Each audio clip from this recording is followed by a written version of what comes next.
May video ka ba na na-delete sa YouTube? Gusto mo bang ma-recover ang video mo na na-delete? Samahan niyo ako guys at ating alamin kung paano natin ma-recover ang video natin sa YouTube.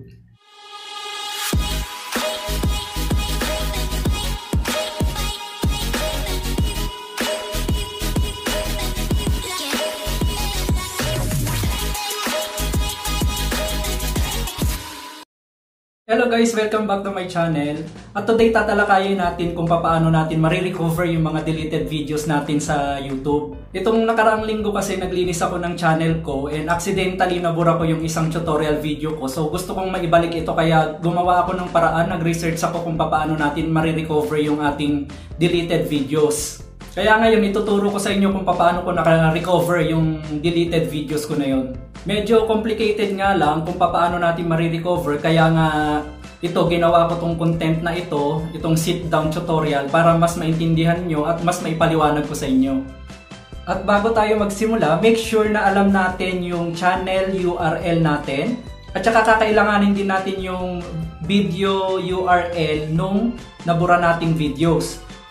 Kaso ang problema, since deleted na nga ang ating video sa YouTube, so hindi na natin makikita kung asaan ang video URL ng video na yon. Yung deleted videos ko, na-trace ko siya sa aking page kasi meron akong FB page. Every time nag-upload ako ng video sa YouTube, automatic yun napupost siya sa Facebook page ko. Kaya mahalaga na magkaroon ka rin ng Facebook page para magkaroon ka ng mga backup link ng mga uploaded videos mo. Ito guys, ituro ko na rin sa inyo kung paano ko na-retrieve yung video URL ng deleted videos ko. So pumunta lang ako sa Facebook page ng akin channel, then i-trace ko lang yung video. Yan yung video na na-delete dati. And then i-click ko lang yan para makuha ko yung channel URL, ay yung video URL niya. So yung video URL yung sa gawing taas, ikakopy lang natin yan. And then punta tayo sa mga application na natin na notes, depende sa application na meron kayo. So kung kahit anong application na notes dyan meron kayo, so i-copy nyo doon. I-paste pala natin.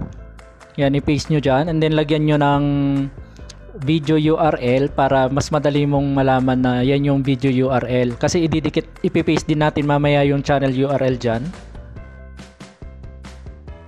Punta naman tayo sa Google Chrome para makuha natin yung channel URL natin. And then punta tayo ng YouTube. And then click lang natin yung channel icon natin. Then punta tayo ng your channel. Yung link sa taas, yun yung channel URL natin. So yun yung ikakopy natin.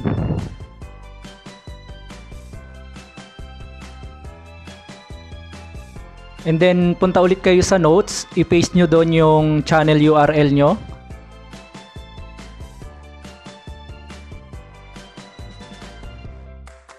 So yan, i-paste nyo. Then lagyan nyo lang din ng label na channel URL.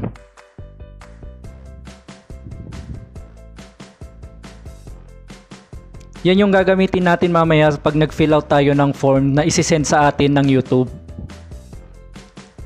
So yan dapat ang una nyong malaman kung paano kunin.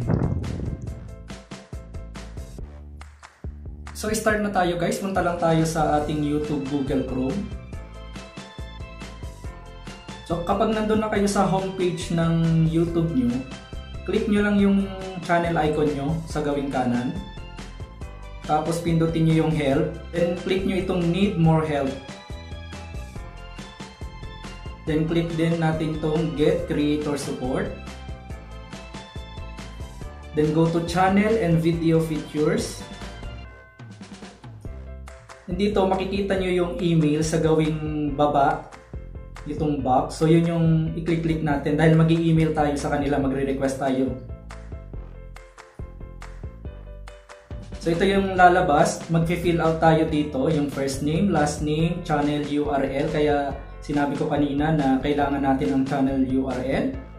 And then dito, how can we help you? So pipilapan natin ano ba yung concern natin sa kanila. So yan. So pilapan natin, for example sa akin, yung first name. Ilalagay ko yung name ko.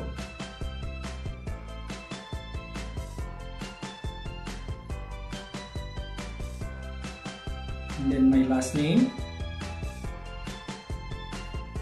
And then yung channel URL, i-copy natin ngayon dun sa na-save nating channel URL kanina. So since ibang phone yung gamit ko, iba yung pinag-savean ko. So hanapin natin kung saan ko na-save yun kanina. At ito, na-save ko dito yung channel URL ko. So i-open natin. So ito yung channel URL tsaka yung video URL natin. So unang hinahanap natin yung channel URL. So kailangan i-copy to. Ayan. So i-copy lang natin yan URL. Then punta ulit tayo sa YouTube. Ayan, i-paste lang natin dito yung na-save na copy natin kanina. So ayan na yung channel URL natin. Then next yung how can we help you. Sabihin lang natin na just want to recover my deleted videos or video.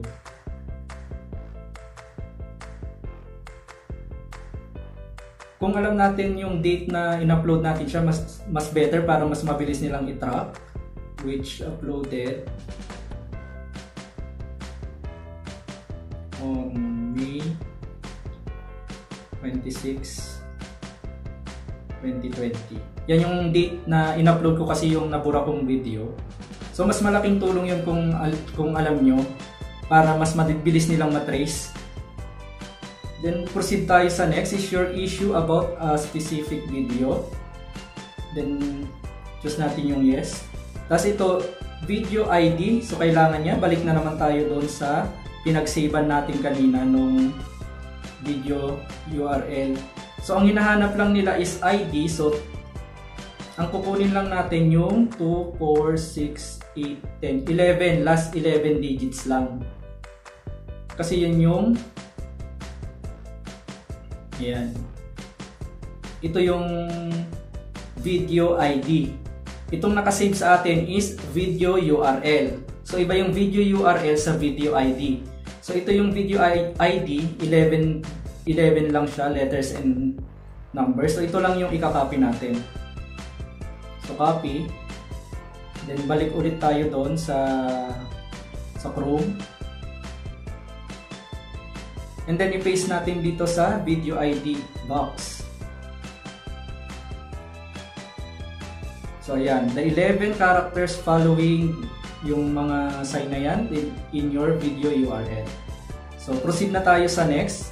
Is this request for verification? Please note that we are no longer accepting request for verification. So no, hindi naman natin kasi kailangan mag-verify yung channel natin. So kapag may mga pictures kayo ng mga thumbnail ninyo, pwede nyo ring isama ito dito. Choose nyo lang yung choose file and then insert nyo dun yung file ng thumbnail ninyo. So sa akin wala naman akong na-screenshot, so nilip ko na lang yan. Then i-click lang natin yung submit. Then after nating ma-submit, magsisend sila ng email na na-confirm mo na yung na-receive nila yung request mo. So ipapakita ko sa inyo yung na-receive kong email. Check natin yung email na isinend nila sa akin, guys, at punta lang tayo sa Google Chrome ay sa Gmail application pala. So i-click nyo lang yan and then check natin tong email nila sa akin. So may thread na ito, so i-click ko na lang kung ano yung mga unang na-receive kong email galing sa kanila. So ito yung unang email, dito mag-a-appear naman yan dyan. So medyo tagal lang para mabasa ninyo. Ayan, parang hahanapan kayo ng channel URL. So check natin kung ano yung ini-reply ko sa kanila. Yan. Yung kulay blue na link, yan yung ni-reply ko sa kanila. Binigay ko sa kanila yung channel ID ko, tsaka yung video URL, channel URL pala, tsaka video URL. Yung mga naka-blue na yan. After ilang araw, hindi pa rin sila nagre-reply sa akin. Nag-follow up ako doon. So ayan lang, tinype ko lang kung may chance ba na ma-recover yung video na yan. And then nag-reply sila. Ito yung reply nila sa akin. So ito ay parang yung form na pipilapan nito. Itong naka-bold, naka-black na yan na sentence, yan yung i-copy ninyo. Kasi yan yung pinaka-form na pipilapan nyo galing sa kanila. So ang gagawin nyo, i-copy nyo lang yan hanggang dito sa name and date. Yan, i-copy nyo lang to. I-copy nyo and then punta kayo sa reply. punta kayo sa reply, i-paste nyo lang dyan. So ito na yung form. Ang gagawin nyo, i-delete nyo lang yung may mga bracket na yan. So ibig sabihin, yan yung lalagyan nyo ng data. So ang gagawin nyo, burahin nyo lang siya. So since ang hinahanap nyo is video URL, so balikan ulit natin yung nakasave na video URL. Ito, video URL, and then i-copy lang ulit natin ito. Copy. And then balik lang tayo dito sa email. And dito i-paste nyo.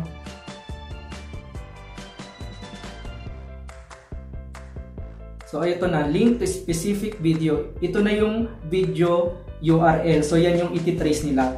And then itong please certify that you are the owner of the video. Delete nyo lang din yan and then i-type nyo lang ang yes.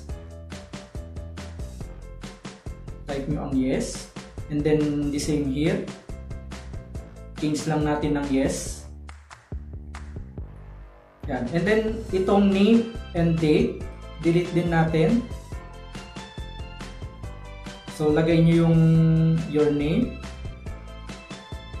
Tapos yung date, for example ngayon is July 16.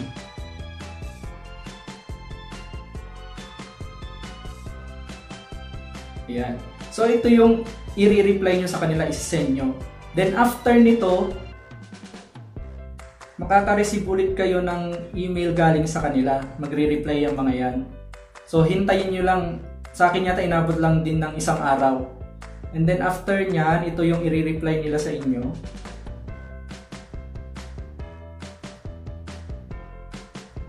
Ayan, ito basahin nyo na lang din yan. Medyo patatagalin ko lang ng appear.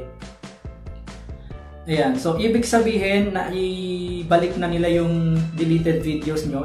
Kumbaga ito yung confirmation nila na naayos na nila yung nire-request mo, na ibalik na nila yung video mo. So puntahan mo na lang yung channel mo kung naibalik na nga yung ni-request mong deleted videos.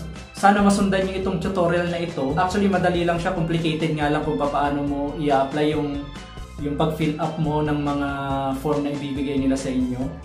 So, sana medyo naintindihan nyo yung pagtuturo ko sa inyo. And ayun nga guys, naibalik din yung naburang video ko. Salamat na rin tayo at na-delete natin yung video na yon para giveaway itong content na ito. Buti na-delete siya, at least nagkaroon ako ng idea kung ano pa yung mga susunod na ituturo ko sa inyo. So maraming salamat guys sa panonood ninyo at sana may mga natututunan kayo sa mga tutorials ko. Maraming salamat sa walang sawang suporta ninyo, sa pag-support ninyo sa aking channel, sa patuloy ninyong panonood sa akin. At sana ay laging may natututunan kayo sa aking channel. At kung nagustuhan mo yung content ko, please huwag kayong mahihiyang i-share, lalong-lalo na sa mga baguhan dito sa mundo ng YouTube, para naman sa ganon matutunan din nila yung mga natututunan natin. And again, maraming salamat and God bless us all. Thank you!